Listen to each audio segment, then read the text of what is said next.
ഇപ്പോൾ നമ്മളോട് ചേരുന്നത് ഷിബു എന്ന സഹോദരനാണ്. ഈ ദൈവത്തിൻ്റെ ഈ വലിയ കയ്യൊപ്പ്, ഈ അടയാളം നടക്കുമ്പോൾ ദേവാലയത്തിൽ ഉണ്ടായിരിക്കുകയും അന്ന് ദൃക്സാക്ഷിയാകുകയും ചെയ്ത വ്യക്തിയാണ്. ഇപ്പോൾ ഇതിൻ്റെ സംഘാടക സമിതിയിൽ പള്ളിയുടെ ട്രസ്റ്റിയൊക്കെ ആയിട്ട് പ്രവർത്തിക്കുന്നു. ഈ നിമിഷത്തിൽ ഈ സംഭവം ഇന്ന് നമുക്ക് ഈ കാരണമായ വൈദികൻ പതിക്കലച്ചൽ നമ്മളോട് വിട പറയുമ്പോൾ എന്താണ് പറയാനുള്ളത്? അച്ഛൻ വിട പറയുമ്പോൾ ഈ 2013 ഞാനത് ദൃക്സാക്ഷിയാണ്, കണ്ടുകൊണ്ടിരിക്കുകയായിരുന്നു. അപ്പോൾ അത് കൊണ്ടതിന് ശേഷം അതിനെപ്പറ്റി പല അഭിപ്രായങ്ങൾ വന്നായിരുന്നു. അത് തട്ടിപ്പാന്നോ ഒക്കെ പറഞ്ഞു. അപ്പോൾ അച്ഛൻ ഒരുപാട് മാനസികമായിട്ട് അച്ഛനെ തകർന്നുപോയി. പക്ഷേ എനിക്ക് ഏറ്റവും ഒരു ഭാഗ്യമായിട്ട് തോന്നുന്നത് അച്ഛൻ്റെ കാലത്ത് തന്നെ അത് അത്ഭുതമായിട്ട് പ്രഖ്യാപിച്ച് അത് കാണാനും അത് കയ്യിലെടുക്കാനുള്ള കൃപ അച്ഛന് ലഭിച്ചു എന്നുള്ളതാണ്. അച്ഛൻ അതിനുശേഷം മൊത്തം അസുഖമായിരുന്നു. 5-8 വർഷമായിട്ട് അച്ഛൻ അസുഖത്തിൽ കിടക്കുമായിരുന്നു. ഞങ്ങളിടയ്ക്ക് പോയി കാണാറുണ്ട്. അപ്പോൾ അച്ഛൻ്റെ ഏറ്റവും വലിയ ആഗ്രഹമായിരുന്നു വടക്കന്നൂർ എന്നെ അടക്കണമെന്നും അതുപോലെ ഈ അത്ഭുതം ആയിട്ട് കണ്ടിട്ട് മരിക്കണമെന്ന് ആഗ്രഹമായിരുന്നു അച്ഛൻ്റെ. അത് രണ്ടും സാധിച്ചു. അച്ഛൻ്റെ ആഗ്രഹം പോലെ ഇവിടെ തന്നെ നടക്കാൻ സമയമാക്കിയിട്ടുണ്ട്. അതിൻ്റെ എല്ലാ പരിപാടിയും ഞങ്ങൾ നടത്തിയിട്ടുണ്ട്. അച്ഛന്മാരും എല്ലാവരും കൂടി ഇടവക്കാരും മറ്റു പുറത്തുള്ളവരും കൂടി ആത്മാർത്ഥമായി സഹകരിച്ചുകൊണ്ട് എല്ലാം ഭംഗിയായിട്ട് തീർക്കാൻ സാധിച്ചു. സ്നേഹമുള്ളവരെയും ഈ സഹോദരൻ പറഞ്ഞൊരു പ്രധാനപ്പെട്ട കാര്യം ഇതാണ്. ഈ അത്ഭുതം അച്ഛൻ്റെ കാര്യങ്ങളിൽ നടന്നപ്പോൾ തന്നെ പതിക്കലച്ഛനെക്കുറിച്ച് എന്തിന് സഭയിലെല്ലാ വിഭാഗത്തിലുള്ള ആൾക്കാർ പോലും തെറ്റായും മോശമായും ഒക്കെ പറഞ്ഞപ്പോഴും അതിനെല്ലാം ഹൃദയത്തിൽ സംഗ്രഹിച്ച് പരിശുദ്ധ അമ്മയെപ്പോലെ എല്ലാ ആ നൊമ്പരങ്ങൾ ഏറ്റെടുത്ത്, അതാ ഞാൻ നേരത്തെ സൂചിപ്പിച്ചതുപോലെ ആ 2013 നവംബർ 15 മുതൽ അച്ഛൻ വേദനയിലൂടെ ശാരീരികമായ മാനസികമായ പീഡനത്തിലൂടെ കടന്നു പോവുകയായിരുന്നു. ദൈവത്തിൻ്റെ വലിയ അനുഗ്രഹത്താൽ ഇത് സഭ ഔദ്യോഗികം അംഗീകരിക്കുന്ന ആ ദൃശ്യത്തിന് ആ നിമിഷത്തിൽ സാക്ഷ്യം വഹിക്കുവാനും കൂടെ ദൈവം അനുഗ്രഹിച്ചിട്ടാണ് പതിക്കലച്ഛനെ ഇപ്പോൾ ദൈവത്തിരുസന്നിധിയിലേക്ക് വിളിച്ചിരിക്കുന്നത്. അപ്പോൾ തീർച്ചയായിട്ടും ഈ സാഹചര്യത്തിൽ ഒത്തിരി സ്നേഹത്തോടെ ഓർക്കുന്നു. ഇവിടെ അടക്കം ചെയ്യുന്നു എന്ന് കേട്ടപ്പോൾ ഒരു ഇടവക എന്ന നിലയിലും അന്ന് ഈ സംഭവത്തിൽ ദൃക്സാക്ഷി എന്ന നിലയിലും എന്താണ് മനസ്സിൽ തോന്നുന്ന ആ വികാരം? അച്ഛൻ അസുഖമായപ്പോൾ ഞങ്ങൾ ഇടയ്ക്ക് കാണാൻ പോകുമായിരുന്നു. അപ്പോൾ ഞങ്ങളൊരു അച്ഛൻ്റെ ആഗ്രഹം എന്താ വെച്ചാൽ അച്ഛൻ എന്നെ വിളക്കിൻ്റെ അടക്കണമെന്നായിരുന്നു. അപ്പോൾ അച്ഛൻ എഴുതി വെക്കാത്തതുകൊണ്ട് ചെറിയ ബുദ്ധിമുട്ടുണ്ടായി. എന്നാലും നമ്മുടെ ബഹുമാനപ്പെട്ട വികാരച്ചനും കൊച്ചച്ഛന്മാരും ഞങ്ങളുടെ ഇടവക്കാരോട് ആവശ്യപ്പെട്ട അനുസരിച്ചിട്ട് പിന്നെ അച്ഛൻ നോക്കിയത് പെങ്ങളുടെ മകളാണ്. അവരൊക്കെ ശക്തമായിട്ട് പറഞ്ഞു അച്ഛൻ്റെ ആഗ്രഹം ഇവിടെ തന്നെ അടക്കണമെന്നായിരുന്നു. അങ്ങനെ പിതാവ് സമ്മതിച്ച് നമ്മൾ ഇവിടെ തന്നെ ആക്കി. അവരുടെ പ്രൊസീജിയർ അനുസരിച്ചിട്ട് ഒന്നുകിൽ അച്ഛൻ്റെ ഇടവക കിളിന്തരപ്പള്ളി അടക്കുകയോ അല്ലെങ്കിൽ തലശ്ശേരി കത്തീഡ്രൽ അടക്കാനാണ് എൻ്റെ സാധ്യത. അപ്പോൾ അച്ഛൻ എഴുതി വെക്കാത്തതുകൊണ്ട് ചെറിയ ബുദ്ധിമുട്ടൊക്കെ ഉണ്ടായി. എങ്ങനെ പിതാവ് നമുക്ക് അനുഭവിച്ചു വന്നു. എല്ലാം അച്ഛൻ്റെ ആഗ്രഹം എല്ലാം സാധിച്ചു എന്നാണ് ഞങ്ങൾക്ക് തോന്നുന്നത്. അച്ഛൻ്റെ കർത്താവിന് തിരുമുഖം കണ്ടില്ലേ, അപ്പോൾ അത് കണ്ട് ഞങ്ങൾക്ക് സന്തോഷമാണ്. അപ്പോൾ അച്ഛനെ കാണണം സന്തോഷം. ഇടവക്കാർക്കും നാട്ടുകാർക്കും എല്ലാവർക്കും ഒരു പുതിയൊരു അനുഭവമാണ് ഞങ്ങൾക്ക്. ഞാൻ ഏറ്റവും മൂത്ത ജ്യേഷ്ഠൻ്റെ മകളാണ്. അച്ഛൻ ഞങ്ങളുടെ എല്ലാവരുടെയും ഒരു ഫ്രണ്ടും കൂടെ ആയിരുന്നു. കുട്ടിക്കാലം തൊട്ട് ഞാനുമായിട്ട് ഞങ്ങൾക്ക് അധികം പ്രായ വ്യത്യാസമില്ല. ഒരു 6-7 വയസ്സിൻ്റെ എൽഡർ ആണെന്നേ ഉള്ളൂ. അത് കാരണം ഞങ്ങൾ ചെറുപ്പം തൊട്ടേ പുള്ളിയുടെ കളിച്ചാണ് വളർന്നത്. പിന്നെ അച്ഛനായതിനു ശേഷം വീട്ടിൽ വരുമ്പോഴും എല്ലാം ഇങ്ങനെ തന്നെയായിരുന്നു. പുള്ളിയുടെ ജീവിതവും സ്വഭാവങ്ങളും എല്ലാം നല്ലൊരു ആളായിരുന്നു, നല്ല മനുഷ്യനായിരുന്നു. ഈ അച്ഛനോട് വന്ന കാലം വരെ ഞങ്ങളുമായിട്ട് ഒരു ഇടവകയിൽ അങ്ങനെ നല്ല രീതിയിലല്ല, ഒരു വീട് പോലെയുള്ളൊരു ബന്ധം ഉണ്ടായിരുന്നു ഈ അച്ഛൻ. എൻ്റെ 3 കുഞ്ഞുങ്ങളുടെയും മാമുദിച്ചായും നടത്തി, എൻ്റെ മകൻ്റെ കല്യാണവും നടത്തി, ഒരു കൊച്ചു മരിച്ചു പോയിട്ട് ശവം അടക്കി. പിന്നെ എൻ്റെ മോൻ കമ്മിറ്റിക്കാരനായിരുന്നു. അത് കാരണം അച്ഛനുമായിട്ട് എപ്പോഴും ഞങ്ങളൊരു ബന്ധം ഉണ്ടായിരുന്നു അച്ഛനുമായിട്ട്. അച്ഛൻ മരിച്ചെന്ന് കേട്ടപ്പോഴും അച്ഛന് മേലാതെ അച്ഛൻ ഇവിടുന്ന് പോയ എല്ലാ ഇടവകളിലും ഞാൻ പോയി കണ്ടിട്ടുണ്ട് അച്ഛനെ. അത് കാരണം ഞങ്ങൾക്ക് അച്ഛൻ എന്ന് പറയുമ്പോൾ ഏതാണ്ട് ഒരു വീട്ടിലൊരംഗം പോലെയാണ് ഞങ്ങൾ കണക്കാക്കിക്കൊണ്ടിരുന്നത്.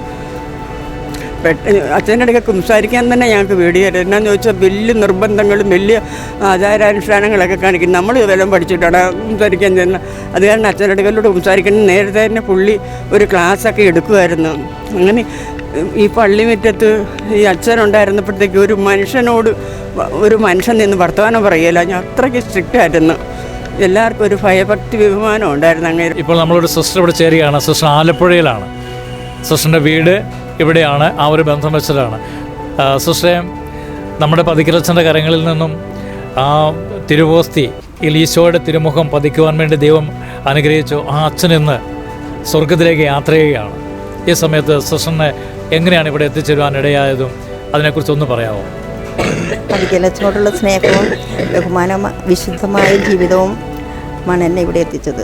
ആ ഒന്ന് മുഖം കണ്ട് ഒന്ന് തൊട്ടുമുത്തണം, അനുഗ്രഹം മേടിക്കണമെന്നുള്ള ആഗ്രഹമാണ്. ഒരു അച്ഛനൊരു വിശുദ്ധനാണെന്ന് തന്നെ സിസ്റ്ററിൻ്റെ മനസ്സിൽ ഇങ്ങനെ തോന്നുന്നുണ്ടോ? ഇപ്പോൾ സിസ്റ്റർ പറഞ്ഞു അച്ഛനെ തൊട്ടുമുത്താൻ വേണ്ടി അല്ലേ, ആ എന്ത് പറയുന്നു അതിനെക്കുറിച്ച്? അച്ഛൻ്റെ ജീവിതം വിശുദ്ധമായ ജീവിതമായിരുന്നു, സ്നേഹമായിരുന്നു, ഞങ്ങളോടൊക്കെ ഭയങ്കര സ്നേഹമായിരുന്നു.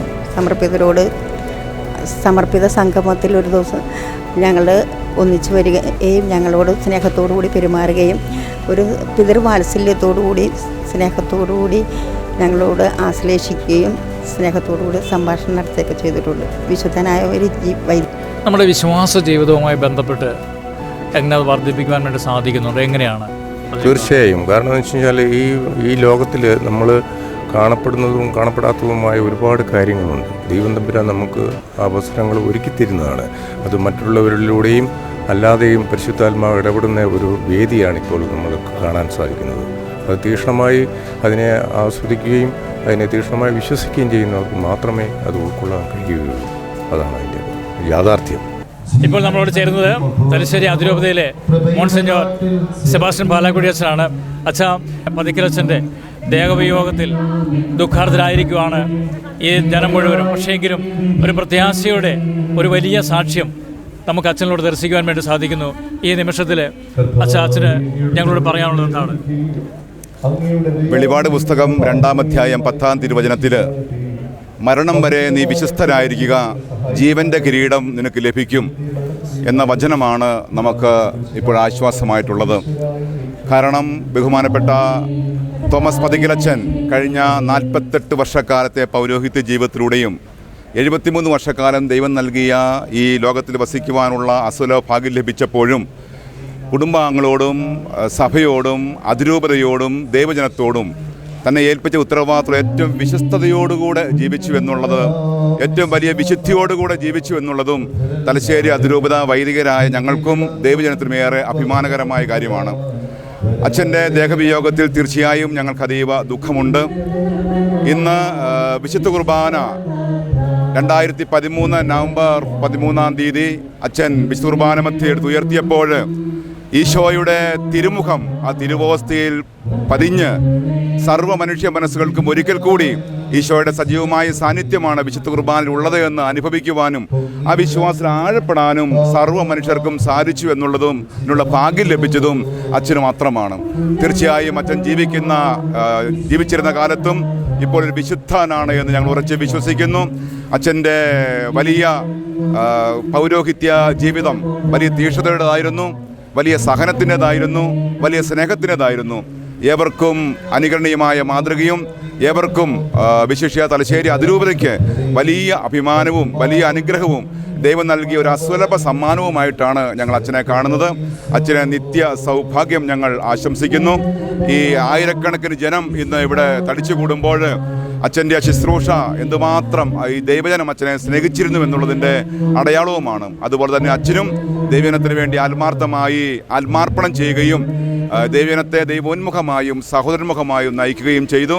അച്ഛൻ്റെ ദേഹവിയോഗത്തിൽ ഞങ്ങൾ അങ്ങേയറ്റം വിഷമിക്കുന്നു, വേദനയുണ്ട്. എങ്കിലും ക്രൈസ്തവരായ നമ്മൾ വിശ്വാസനേത്രങ്ങളിലൂടെ അച്ഛൻ്റെ ഈ ദേഹവിയോഗത്തെ ദൈവം നിത്യസമ്മാനം നൽകി അനുഗ്രഹിക്കട്ടെ എന്ന് പ്രാർത്ഥിച്ചുകൊണ്ട് എല്ലാവർക്കും അച്ഛൻ്റെ ദേഹവിയോഗത്തിൽ വേദനിക്കുന്ന എല്ലാവർക്കും തലശ്ശേരി അതിരൂപത കുടുംബത്തിൻ്റെ ആത്മാർത്ഥമായ അനുശോചനവും പ്രാർത്ഥനയും ഞങ്ങൾ നേരുകയും ചെയ്യുന്നു.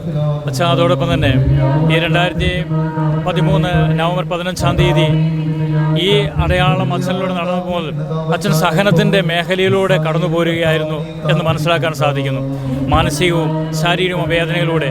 അപ്പോൾ ഈ സഹനവും ക്രിസ്തീയ ജീവിതവും നിത്യരക്ഷയും തമ്മിലുള്ള ആ ഒരു ബന്ധത്തെക്കുറിച്ച് കൂടി അച്ഛൻ ഈ നിമിഷത്തിൽ ഒന്ന് പറയുകയാണെങ്കിൽ അത് അനേകർക്ക് അതൊരു പ്രത്യാശയുടെ സന്ദേശമായിരിക്കുമെന്ന് വിചാരിക്കുകയാണ്.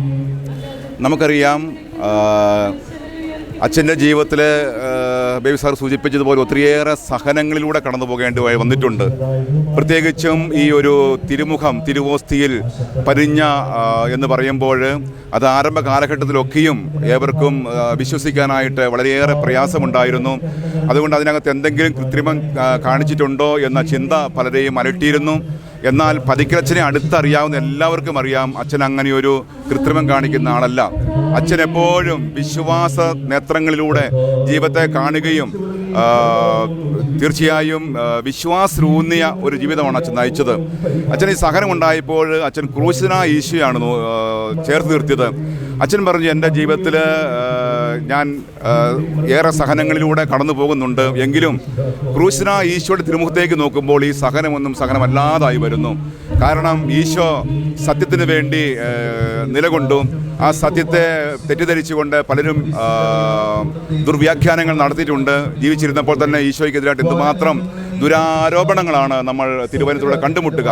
അതുകൊണ്ട് എൻ്റെ ജീവിതത്തിൽ ഇപ്രകാരമുള്ള വേദനകൾ വളരെ നിസ്സാരമായിട്ടാണ് അച്ഛൻ കണ്ടത്. കാരണം ഞാൻ സ്നേഹിക്കുന്ന എൻ്റെ തമ്പുരാൻ്റെ സഹനത്തോട് തുലനം ചെയ്യുമ്പോൾ ഇത് വളരെ നിസ്സാരമാണെന്നും അതിൻ്റെ മുൻപിൽ ഈ സഹനം എനിക്ക് രക്ഷാകരമാകുമെന്നും അച്ഛൻ ഉറച്ച് വിശ്വസിച്ചിരുന്നു. അതുകൊണ്ട് ക്രൈസ്തവ സമൂഹത്തിൻ്റെ പ്രത്യാശ അതാണ്.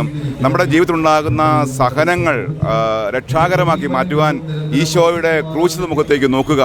ഈശോയുടെ ജീവിത ശൈലി നമുക്ക് വലിയ അനുഗ്രഹവും സഹനങ്ങളിൽ നമുക്ക് പ്രത്യാശയും അവയൊക്കെ നമുക്ക് നന്മയ്ക്കായിട്ട് മാറ്റുമെന്നുള്ള വലിയ ഉറച്ച ബോധ്യവും ആണ് ക്രൈസ്തവ സമൂഹത്തിനുള്ളത്. അതുകൊണ്ട് വേദനിക്കുന്ന എല്ലാവരോടും എനിക്ക് പറയുവാനായിട്ടുള്ളതും അച്ഛൻ നമുക്ക് തന്ന വലിയ ജീവിത മാതൃക, വിശുദ്ധ കുർബാനയോടുള്ള ഭക്തിയിൽ ജീവിച്ചുകൊണ്ട് ക്രൂശനായ മിശിഹായുടെ തിരുമുഖത്തേക്ക് നോക്കിക്കൊണ്ട് ജീവിതത്തിലുണ്ടാകുന്ന എല്ലാ സഹനങ്ങളും ബുദ്ധിമുട്ടുകളും തെറ്റിദ്ധാരണകളും സന്തോഷത്തോടുകൂടെ സ്വീകരിച്ചുകൊണ്ട് ദൈവം അറിയാതെ ഒന്നും ജീവിതം സംഭവിക്കില്ല എന്ന ഉറച്ച ബോധ്യത്തോടുകൂടെ നമ്മൾ മറന്നാലും മറക്കാത്ത ഒരു സ്നേഹമാണ് നമ്മുടെ ദൈവത്തിൻ്റെ സ്നേഹം. അത് വ്യക്തിപരമായി നമ്മെ ഓരോരുത്തരോടുമുള്ള കരുതലിൻ്റെ അടയാളമായി കാണുമ്പോൾ എല്ലാ ജീവിതത്തിൻ്റെ അനുകൂലവും പ്രതികൂലവുമായ നിമിഷങ്ങൾ നമുക്ക് അനുഗ്രഹമായും സന്തോഷമായും രൂപപ്പെടും.